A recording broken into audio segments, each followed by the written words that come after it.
जय शिवराय मित्रांनो प्रभुदेव या आपल्या यूट्यूब चॅनलवरती आपणा सर्वांचं परत एकदा स्वागत आहे। मित्रांनो, आजच्या या व्हिडिओच्या माध्यमातून महाराष्ट्र बांधकाम कामगार कल्याणकारी मंडळाच्या माध्यमातून नोंदणीकृत बांधकाम कामगारासाठी राबवल्या जाणाऱ्या योजनांचा ऑनलाईन पद्धतीने फॉर्म कसा भरायचा याची माहिती घेणार आहोत। मित्रांनो, आपण जर पाहिलं तर महाराष्ट्र बांधकाम कल्याणकारी मंडळाच्या माध्यमातून बांधकाम कामगारासाठी विविध प्रकारच्या योजना राबवल्या जातात। जवळजवळ 22 योजनांच्या अंतर्गत या कामगारांना अर्थसहाय्य दिलं जातं, ज्याच्यामध्ये बाळंतपण असेल, नैसर्गिक बाळंतपण असेल, सीजर असेल, त्याचप्रमाणे त्या बांधकाम कामगाराच्या कुटुंबामधील एखादी शस्त्रक्रिया असेल।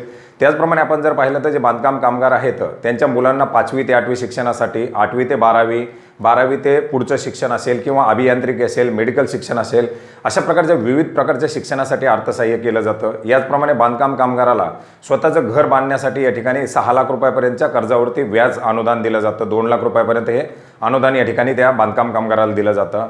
याचप्रमाणे जे काही इसेन्शियल किट असतील किंवा इतर काही भांडी खरेदी असेल किंवा बऱ्याच साऱ्या योजना त्या ठिकाणी राबवल्या जातात। या सर्वच्या सर्व योजना या ठिकाणी ऑनलाईन पद्धतीने राबवल्या जातात। मित्रांनो, या योजना जर आपल्याला लाभ घ्यायचा असेल तर आपल्याला आपलं प्रोफाईल त्या ठिकाणी पूर्ण करायचं असतं, आपली नोंदणी त्या ठिकाणी ॲक्टिव्ह असावं लागते, ज्याच्याबद्दल आपण यापूर्वीच एका व्हिडिओच्या माध्यमातून पाहिलं होतं की जर नोंदणी ॲक्टिव्ह नसेल तर ते ॲक्टिव्ह कशी करायची किंवा आपल्या नोंदणीची स्थिती कशी पाहिजे। मित्रांनो, ही नोंदणी जर ॲक्टिव्ह असेल तर आपण आपल्या स्वतःच्या मोबाईलमधून या सर्व योजनांचा अर्ज या ठिकाणी भरू शकतो आणि अर्ज भरून जी आवश्यक आहेत ती कागदपत्र अपलोड करून या योजनेच्या अंतर्गत अर्थसहाय्याचा, अनुदानाचा, शिष्यवृत्त्यांचा या ठिकाणी आपण लाभ घेऊ शकतो। तर मित्रांनो, हाच अर्ज कशा प्रकारे करायचा ही माहिती आपण या व्हिडिओच्या माध्यमातून समजून घेण्याचा प्रयत्न करूया।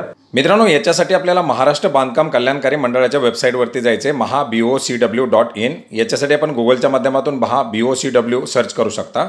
याची डायरेक्ट लिंक आपल्याला या व्हिडिओच्या डिस्क्रिप्शन बॉक्समध्ये दिलेली आहे।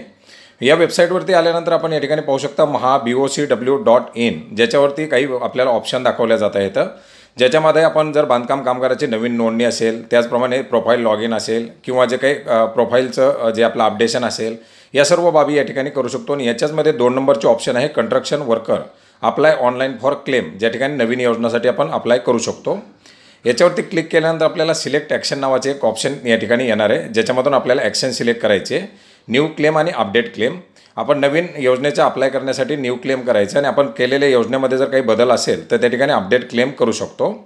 याच्यामधील आपल्याला न्यू क्लेमचे ऑप्शन सिलेक्ट करायचे, याच्याखाली आपला रजिस्ट्रेशन नंबर द्यायचा आहे आणि याच्याखाली जर मृत्यूच्या संबंधी जर एखाद्या कामगाराचा मृत्यू झाला असेल आणि त्याच्या संबंधातील जर काही योजना अप्लाय करायची असेल तर त्या ठिकाणी टिक करायचे, नसेल तर त्या ठिकाणी ती टिक काढून आपल्याला प्रोसीड टू फॉर्मला सिलेक्ट करायचे। प्रोसीड टू फॉर्म सिलेक्ट केल्यानंतर आपल्याला एक OTP टाकण्यासाठी ऑप्शन येईल, आपल्या मोबाईलवरती OTP येईल। हा OTP टाकून व्हॅलिडेट OTPला क्लिक करायचे। व्हॅलिडेट OTPला क्लिक केल्यानंतर आपल्या पुढे कल्याणकारी योजनासाठीचं हे पेज आपल्यासमोर खुलेल, ज्याच्यामध्ये आपलं लॉग इन होईल। याच्यामध्ये अर्जदाराचा तपशील आपल्याला ॲक्टिव्ह असणं गरजेचं आहे। त्या ठिकाणी आपल्या नोंदणीची स्थिती आपण पाहू शकता, आपला नोंदणी क्रमांक, त्याचप्रमाणे नोंदणीचा दिनांक, आधार कार्ड क्रमांक, आपलं नाव, आपली अर्जदाराची जी काही वैयक्तिक माहिती आहे, आधार कार्ड, बँकेचे डिटेल, ही सर्व माहिती या ठिकाणी दाखवली जाईल। आणि माहिती बरोबर जर असेल तर याच्याच खाली आपल्याला एक ऑप्शन दाखवले जात आहे, ज्याच्यामध्ये आपल्याला अप्लाय करण्यासाठी योजना श्रेणी निवडा आणि योजना निवडा अशा ऑप्शन दिलेले आहेत। याच्यामध्ये योजना श्रेणीमध्ये आपण पाहू शकतो शैक्षणिक कल्याण योजना, आरोग्य कल्याण योजना, आर्थिक कल्याण योजना आणि समाज कल्याण योजना अशा वेगवेगळ्या योजना दाखवल्या जात आहेत। ज्याच्यामध्ये आपण शैक्षणिक कल्याण योजनामध्ये या ठिकाणी पाहू शकता जे काही बांधकाम कामगार आहेत याच्या पहिल्या 2 पाल्यांना 1ली ते 7वी पर्यंतच्या शिक्षणासाठी 2,500 रुपये, तर 8वी ते 10वीच्या शिक्षणासाठी प्रतिवर्षी 5,000 रुपयापर्यंत अर्थसहाय्य त्या ठिकाणी दिलं जातं। याचप्रमाणे 10वी व 12वीच्या वर्गात शिकणारे जे विद्यार्थी आहेत ज्यांना 50% अधिक गुण मिळालेले आहेत, अशा 2 पाल्यासाठी 10,000 रुपयाचं अर्थसहाय्य दिलं जातं। याचप्रमाणे आपण जर पाहिलं तर नोंदणीकृत बांधकाम कामगाराच्या पहिल्या 2 पाल्याला किंवा त्याच्या पत्नीला पदवीच्या शिक्षणासाठी या ठिकाणी पुस्तकं खरेदी करण्यासाठी 20,000 रुपयापर्यंत अर्थसहाय्य दिलं जातं। याचप्रमाणे जी काही मेडिकलची पदवी असेल याच्यासाठी 1 लाख रुपये, त्याचप्रमाणे अभियांत्रिकी पदवीसाठी 60,000 रुपये, अशा प्रकारचे विविध या ठिकाणी अनुदानं दिली जातात। त्याचप्रमाणे पदव्युत्तर शिक्षण असेल किंवा MSCIT असेल, अशा प्रकारच्या अनुदानाचे लाभ याच्यातून घेतले जाऊ शकतात।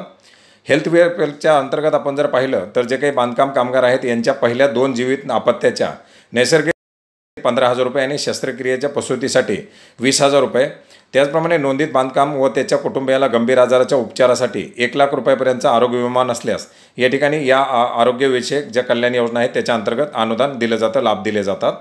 याचप्रमाणे आपण जर पाहिलं तर जे काही नोंदित बांधकाम असेल त्याचे 75% जर अपंगत्व आलं तर त्याला देखील 2 लाख रुपयापर्यंतचं अर्थसहाय्य अशा प्रकारचे मेडिकल असिस्टंटमध्ये या ठिकाणी दिलं जातं। मित्रांनो, याचप्रमाणे तिसऱ्या ज्या योजना आहेत त्या म्हणजे आर्थिक कल्याण योजना. आणि आर्थिक कल्याण योजनेच्या अंतर्गत आपण जर पाहिलं तर या ठिकाणी बांधकाम कामगाराचा मृत्यू झालेला असले तर डेथ क्लेम करू शकतात, किंवा त्याच्याखाली आपण जर पाहिलं तर जे काही घर बांधकाम असेल अशा घर बांधकामाला 6 लाख रुपयापर्यंतच्या कर्जाचं जे काही व्याज असेल किंवा 2 लाख रुपयापर्यंतचं अनुदान त्या ठिकाणी त्या बांधकाम कामगाराला दिलं जातं. त्याचप्रमाणे जर कामगाराचा मृत्यू झाला तर त्याच्या माहितीसाठी वगैरे जे काही अंत्यविधीसाठी लागणारा खर्च याच्यासाठी 10,000 रुपये असा खर्च त्या ठिकाणी दिला जातो, ज्याच्यासाठी आपल्याला क्लेम करतानाच मृत्यूचा क्लेम या ठिकाणी करावा लागतो. याचप्रमाणे आपण जर पाहिलं तर चौथी जी आहे ती समाज कल्याणची योजना आहे. आणि या समाज कल्याणच्या अंतर्गतसुद्धा आपण या ठिकाणी पाहू शकता जे काही नोंदित बांधकाम कामगार असेल त्याच्या पहिल्या विवाहाच्या खर्चाच्या प्रतिपूर्तीसाठी 30,000 रुपये, व्यक्तिमत्व विकासासाठी पुस्तक संचाचं वाटप, किंवा प्रधानमंत्री जीवन ज्योती विमा योजना असेल किंवा प्रधानमंत्री सुरक्षा कल्याण योजना असेल, असे जे काही विमा योजना आहेत त्या देखील या ठिकाणी घेतल्या जाऊ शकतात. मित्रांनो, याच्यातून जी काही योजना आपल्याला घ्यायची असेल त्या योजनावरती आपल्याला त्या ठिकाणी सिलेक्ट करायचे, ज्याच्यामध्ये योजना श्रेणीमध्ये आणि योजनामध्ये ही योजना निवडायची आहे. ही योजना निवडल्यानंतर आपल्याला मुलीचं जे काही नाव असेल ज्याच्यासाठी आपण ही योजना घेणार आहोत ते त्या ठिकाणी द्यायचे.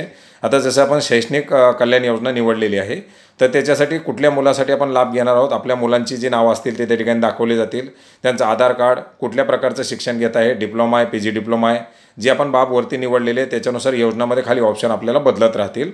याच्यानंतर आपण जर पाहिलं तर आपण ज्या कॉलेजमधून ज्या ह्याच्यातून शिक्षण घेत असो ते शिक्षण प्रथम वर्षाचं आहे, द्वितीय वर्षाचं आहे, त्या डिग्रीचं नाव, त्याच्यानंतर आपल्या कॉलेजचं नाव, कॉलेजचा पत्ता, ही सर्व माहिती त्या ठिकाणी भरावी लागणार आहे.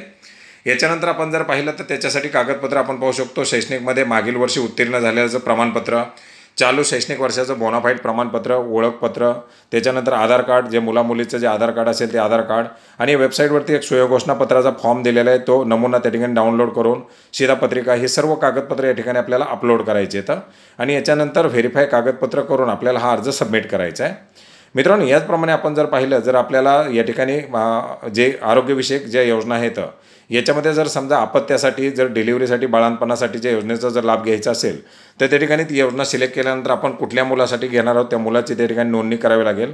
आणि त्याच्यासाठी आपण जर पाहिलं तर सक्षम वैद्यकीय अधिकाऱ्यांना दिलेलं जे काही नैसर्गिक शस्त्रक्रियेचं प्रमाणपत्र असेल किंवा इतर जे काही घरी जर प्रसूती झाली असेल त्याचं प्रमाणपत्र असेल, शिधापत्रिका, ही सर्व माहिती त्या ठिकाणी आपल्याला द्यावी लागणार आहे. ती कागदपत्र आपल्याला त्या ठिकाणी जोडावी लागणार आहेत. आणि जर आर्थिक सहाय्याच्या अंतर्गत आपण जर पाहिलं जर घराचं कर्ज आपण घेतलेलं असेल, 2 लाख रुपयापर्यंतचं अनुदान जर मिळवायचं असेल तर त्याच्यासाठी सुद्धा आपण या ठिकाणी अर्ज करू शकता.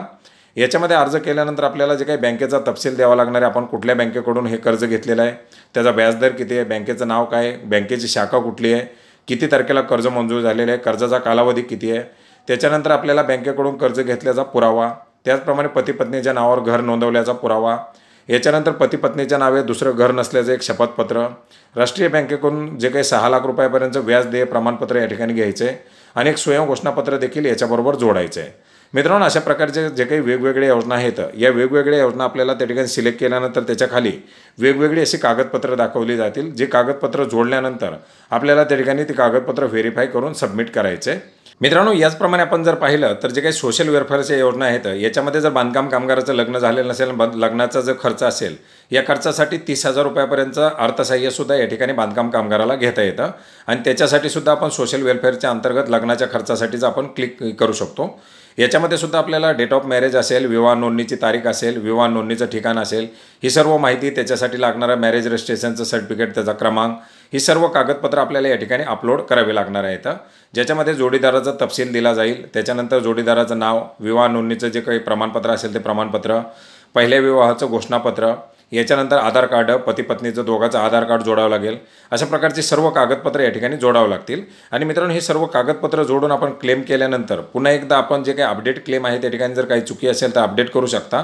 आणि याच्यानंतर आपल्या प्रोफाईल लॉग इन करून आपल्या जे काही क्लेमची स्थिती आहे, जी आपण कालच्या व्हिडिओमध्ये पाहिलेलं आहे, त्याच्यामध्ये आपण केलेल्या क्लेमची स्थिती सुद्धा त्या ठिकाणी पाहू शकता. कारण अशा प्रकारे विविध योजना दाखवल्या जातील, ज्याच्यामधून आपल्यासाठी आवश्यक असेल ती योजना आपण निवडून त्या ठिकाणी अर्ज भरू शकता. त्याच्यासाठी आवश्यक असलेली कागदपत्र खाली दाखवली जातात, ती कागदपत्र त्या ठिकाणी अपलोड करू शकता. मित्रांनो, बऱ्याच साऱ्या मित्रांचं असंच म्हणणं होतं की BOCWच्या कार्यालयात जायला जमत नाही, त्याच्यामुळे आम्ही योजनाला अप्लाय करू शकत नाही. तर मित्रांनो, अशा प्रकारे तुम्ही प्रोफाईल आपलं पूर्ण करून ऑनलाईन पद्धतीने मोबाईलच्या माध्यमातून सुद्धा या ठिकाणी अर्ज करू शकता आणि वेळोवेळी आपल्या अर्जाची स्थिती पाहू शकता. तर मित्रांनो, अशा प्रकारे बांधकाम कामगारासाठीची आवश्यक अशी माहिती होती, जी आपल्याला नक्की उपयोगी पडेल अशी आशा करतो. मित्रांनो, माहिती उपयोगाची आहे, आवडली असेल, इतरांना उपयोगी पडेल असे वाटत जर असेल तर लाईक शेअर करायला विसरू नका आणि अशाच प्रकारची नवनवीन माहिती आपल्यापर्यंत मिळवण्यासाठी चॅनलला सबस्क्राईब करायला देखील विसरू नका. भेटूयात नव्या माहितीसह, नव्या अपडेटसह. धन्यवाद.